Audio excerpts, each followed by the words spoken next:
Hello friends, welcome to study IQ। Guys, आज के इस वीडियो में हम राज्यपाल के जुड़े जितने भी प्रश्न होंगे वो सारे हम डिस्कस करेंगे और इनसे रिलेटेड कुछ पॉइंट भी डिस्कस करने वाले हैं।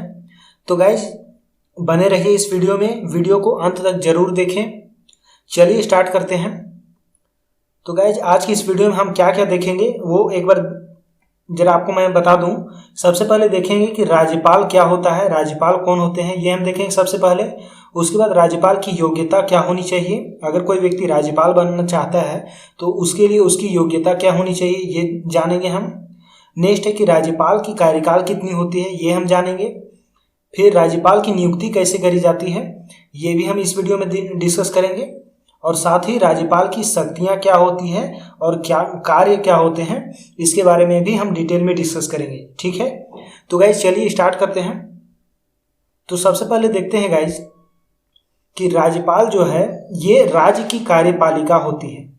राज्यपाल को राज्य का कार्यपालिका भी कहा जाता है और यह भारत का संविधान जो है ये संघात्मक है। इसमें संघ तथा राज्यों के शासन के संबंध में प्रावधान किया गया है। ठीक है, संविधान के भाग 6 में राज्य शासन के लिए प्रावधान किया गया है और राज्य की भी शासन पद्धति संसदीय ही है। ठीक है, राज्यपाल की नियुक्ति राज्यों में होती है तथा केंद्र शासित प्रदेशों में उपराज्यपाल की नियुक्ति करी जाती है।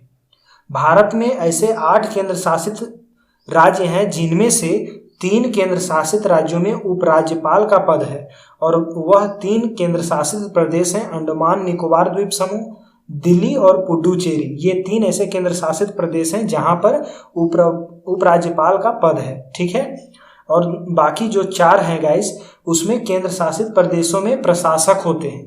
ठीक है, नेक्स्ट पॉइंट देखते हैं कि वहां पर उपराज्यपाल का पद नहीं होता है।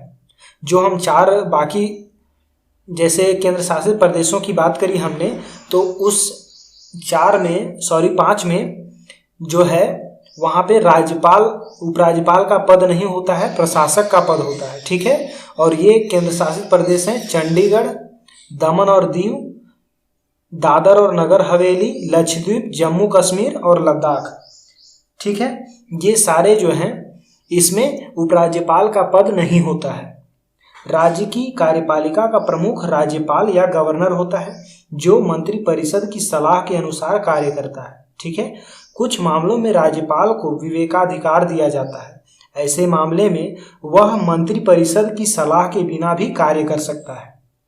राज्यपाल अपने राज्य के सभी विश्वविद्यालयों के कुलाधिपति भी होते हैं या कुलपति होते हैं। ठीक है, इनकी स्थिति राज्य में वही होती है जो केंद्र में राष्ट्रपति की होती है। केंद्र शासित प्रदेशों में उपराज्यपाल होते हैं, जैसा कि मैंने आपको बताया। ठीक है, 7वें संविधान संशोधन 1956 के तहत एक राज्यपाल एक से अधिक राज्यों के लिए भी नियुक्त करी जा सकती है। ठीक है गाइस, इसमें सबसे बड़ा फैक्ट है कि राज्यपाल जिस स्टेट में बनाया जाता है वह उस राज्य का व्यक्ति नहीं होता है, किसी अदर राज्य का व्यक्ति होता है जो राज्यपाल के पद पर पद ग्रहण करता है। ठीक है, राज्यपाल राज्य का संवैधानिक प्रमुख होता है। ठीक है, जिस तरह से राष्ट्रपति देश का संवैधानिक प्रमुख है और प्रधानमंत्री कार्यकारी प्रमुख होता है, उसी प्रकार से राज्यपाल जो है ये राज्य का संवैधानिक प्रमुख होता है, लेकिन मुख्यमंत्री राज्य का कार्यकारी प्रमुख होता है। ठीक है, वह मंत्री परिषद की सलाह से कार्य करता है, परंतु उसकी संवैधानिक स्थिति मंत्री परिषद की तुलना में बहुत सुरक्षित होती है। वह राष्ट्रपति के समान असहाय नहीं होता है। राष्ट्रपति के पास मात्र विवेकाधीन शक्ति ही है, जिसके अलावा वह सदैव प्रभाव को ही प्रयोग करता है, किंतु संविधान राज्यपाल को प्रभाव तथा शक्ति दोनों देता है। उसका पद जितना शोभात्मक है उतना ही कार्यात्मक भी होता है राज्यपाल का पद। ठीक है गाइस, अनुच्छेद 166 के 2 के अंतर्गत यदि कोई प्रश्न उठता है कि राज्यपाल की शक्ति विवेकाधीन है या नहीं, तो उसी का निर्णय अंतिम माना जाता है। अनुच्छेद 166 के 3 में राज्यपाल इन शक्तियों का प्रयोग उन नियमों का निर्माण करने के लिए कर सकता है जिनसे राज्य कार्यों को सुगमता पूर्वक संचालन हो और वह मंत्रियों में कार्य विभाजन भी कर सकता है। ठीक है, अनुच्छेद 200 के अधीन राज्यपाल अपनी विवेक शक्ति का प्रयोग राज्य विधायिका के द्वारा पारित बिल को राष्ट्रपति की स्वीकृति हेतु सुरक्षित रख सकने में कर सकता है। ठीक है। अनुच्छेद 356 के अधीन राज्यपाल राष्ट्रपति को राज्य प्रशासन को अधिग्रहित करने के लिए निमंत्रण दे सकता है यदि वह संविधान के प्रावधानों के अनुरूप नहीं चल सकता हो तो। ठीक है। अगर गाइज हम बात करते हैं यहाँ पे अब राज्यपाल की योग्यता क्या होनी चाहिए, तो राज्यपाल जो है ये अनुच्छेद 157 के अनुसार राज्यपाल का पद नियुक्त किए जाने के लिए इसमें निम्नलिखित योग्यताएं होनी चाहिए। और पहला है कि वह सबसे पहले भारत का नागरिक हो, तभी वह राज्यपाल के पद पर उसे बनाया जा सकता है, राज्यपाल बनाया जा सकता है। नेक्स्ट है उसकी उम्र 35 वर्ष की उम्र पूरी कर चुका होगा। ठीक है। नेक्स्ट यहाँ पे किसी प्रकार के लाभ के पद पर नहीं हो। और चौथा है कि वह राज्य विधानसभा का सदस्य चुने जाने योग्य हो। ठीक है। नेक्स्ट पॉइंट देखते हैं कि एक राज्य के राज्यपाल की नियुक्ति राज्य के मुख्यमंत्री की सलाह के बाद ही राष्ट्रपति करता है। ठीक है। जीवन के किसी भी क्षेत्र का महत्वपूर्ण व्यक्तित्व रखता हो वह व्यक्ति जो राज्यपाल के पद पर बनना चाहता है। नेक्स्ट पॉइंट है कि वह राज्य के बाहर का रहने वाला हो। जैसा कि मैंने आपको बताया था कि जो व्यक्ति राज्यपाल बनता है वह उस राज्य का व्यक्ति नहीं होता है जहां पर राज्यपाल के पद पर वह कार्य कर रहा है। ठीक है। नेक्स्ट है कि वह संवैधानिक रूप से कम पिछले 5 वर्षों से राष्ट्रीय रूप से सक्रिय ना रहा हो तथा नियुक्ति वाले राज्य में कभी भी सक्रिय ना रहा हो। ठीक है। और 9वां कंडीशन है कि केंद्र पर सत्तारूढ़ राजनीतिक गठबंधन का सदस्य ऐसे राज्य का राज्यपाल नहीं बनाया जाएगा जो विपक्ष के द्वारा शासित हो। ठीक है। और नेक्स्ट 10वां है कि राज्यपाल के द्वारा पाक्षिक रिपोर्ट भेजने की प्रथा जारी रहनी चाहिए। इन सारे क्राइटेरिया को अगर कोई पूरा करता है तभी वह राज्यपाल बन सकता है, अन्यथा नहीं बन सकता है। ठीक है। गाइस हम बात करते हैं राज्यपाल की कार्यकाल की। ठीक है। कार्य अवधि की या कार्यकाल की, राज्यपाल का कार्यकाल कितना होता है इसके बारे में हम बात करते हैं। तो राज्यपाल राज्य में केंद्र का प्रतिनिधि होता है तथा राष्ट्रपति के प्रसाद पर्यंत पर बना रहता है, वह कभी भी पद से हटाया जा सकता है। ठीक है। यद्यपि राज्यपाल की कार्य अवधि उसके पद ग्रहण से 5 वर्ष तक होती है, लेकिन इस 5 वर्ष की अवधि के समापन के बाद वह तब तक अपने पद पर बना रहता है जब तक उसका उत्तराधिकारी पद नहीं ग्रहण कर लेता है। ठीक है। जब राज्यपाल 5 वर्ष की अवधि की समाप्ति के बाद पद पर रहता है तब वह प्रतिदिन के वेतन के आधार पर पद पर बना रहता है।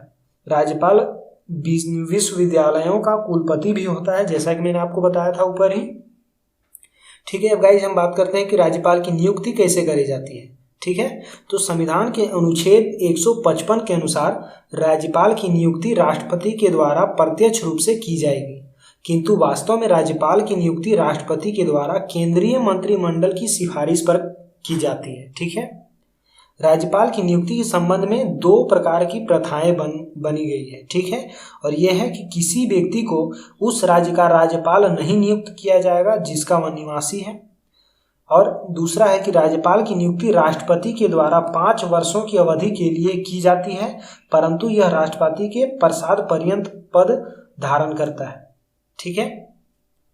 राज्यपाल पद ग्रहण करने से पूर्व उच्च न्यायालय के मुख्य न्यायाधीश अथवा वरिष्ठतम न्यायाधीश के सम्मुख अपने पद की शपथ लेता है। अगर हम बात करते हैं गाइस यहाँ पे राज्यपाल की शक्तियों के बारे में और उसके कार्यों के बारे में। ठीक है। तो परंपरा के अनुसार राज्यपाल राष्ट्रपति को भेजी जाने वाली पाक्षिक रिपोर्ट के संबंध में निर्णय ले सकता है। कुछ राज्यों के राज्यपालों को विशेष उत्तरदायित्वों का निर्वहन करना होता है। विशेष उत्तरदायित्व का अर्थ है कि राज्यपाल मंत्रिपरिषद से सलाह तो ले, किंतु इसे मानने के लिए वह बाध्य ना हो और ना ही उसे सलाह देने की जरूरत पड़ती हो। ठीक है। नेक्स्ट पॉइंट है यहाँ पे कि संविधान के भाग 6 में राज्य शासन के लिए प्रावधान किया गया है कि यह प्रावधान किया गया है और यह प्रावधान जो है ये सभी राज्यों में लागू होता है। ठीक है। राज्य की कार्यपालिका का प्रमुख राज्यपाल होता है। वह प्रत्यक्ष रूप से अथवा अधीनस्थ कार्य अधिकारियों के माध्यम से इसका उपयोग किया जाता है या करता है। प्रत्येक राज्य में एक राज्यपाल होता है, लेकिन एक ही राज्यपाल 2 या 2 से अधिक राज्यों का राज्यपाल नियुक्त किया जा सकता है। ठीक है। राज्यपाल का अधिकार है कि वह राज्य के प्रशासन के संबंध में मुख्यमंत्री से सूचना प्राप्त करे। जब राज्य का प्रशासन संवैधानिक तंत्र के अनुसार न चलाया जा रहा हो तो राज्यपाल राष्ट्रपति से राज्य के राष्ट्रपति शासन की सिफारिश करता है। ठीक है। राष्ट्रपति शासन के समय राज्यपाल केंद्र सरकार के अभिकर्ता के रूप में राज्य का प्रशासन चलाता है। राज्यपाल राज्य के विश्वविद्यालयों का कुलाधिपति होता है तथा उप कुलपतियों की भी नियुक्ति राज्यपाल के द्वारा ही करी जाती है। ठीक है। अब हम बात करते हैं कि राज्यपाल की कार्यपालिका संबंधी कार्य क्या होते हैं। तो राज्य के समस्त कार्यपालिका कार्य राज्यपाल के नाम से ही करे जाते हैं। ठीक है। राज्यपाल मुख्यमंत्री को तथा मुख्यमंत्री की सलाह से उसकी मंत्री परिषद के सदस्यों की नियुक्ति करता है और उन्हें पद एवं गोपनीयता की शपथ भी राज्यपाल ही दिलाता है। राज्यपाल राज्य के उच्च अधिकारियों जैसे कि महाधिवक्ता, राज्य लोक सेवा आयोग के अध्यक्ष एवं सदस्यों की नियुक्ति भी राज्यपाल के द्वारा ही करी जाती है तथा राज्यों के उच्च न्यायालयों में न्यायाधीशों की नियुक्ति के संबंध में राष्ट्रपति को परामर्श भी राज्यपाल ही देता है। ठीक है। अब हम विधायी अधिकार के बारे में बात करते हैं कि राज्यपाल के विधायी अधिकार क्या होते हैं। ठीक है। तो यह राज्यपाल विधानमंडल का अभिन्न अंग होता है। राज्यपाल विधानमंडल का 17वां करता है या उसका 17वासान करता है तथा उसका विघटन भी करता है। राज्यपाल विधानसभा के अधिवेशन अथवा दोनों सदनों के संयुक्त अधिवेशन को भी संबोधित करता है राज्यपाल। ठीक है। वह राज्य विधान परिषद की कुल सदस्य संख्या का 1/6 भाग सदस्यों को नियुक्त करता है जिनका संबंध विज्ञान, साहित्य, कला, समाज सेवा, सहकारी आंदोलन आदि से रहता हो। ठीक है। राज्य विधानसभा के किसी सदस्य पर अयोग्यता का प्रश्न उत्पन्न होता है तो अयोग्यता संबंधी विवाद का निर्धारण राज्यपाल चुनाव आयोग से परामर्श करके करता है। राज्य विधानमंडल के द्वारा पारित विधेयक राज्यपाल के हस्ताक्षर के बाद ही अधिनियम बन पाता है। ठीक है। यदि विधानसभा में आंग्ल भारतीय समुदाय को पर्याप्त प्रतिनिधि नहीं प्राप्त हो तो राज्यपाल उस समुदाय को एक व्यक्ति को विधानसभा का सदस्य मनोनीत कर सकता है और ये अनुच्छेद 333 के अंतर्गत करी जाती है। ठीक है।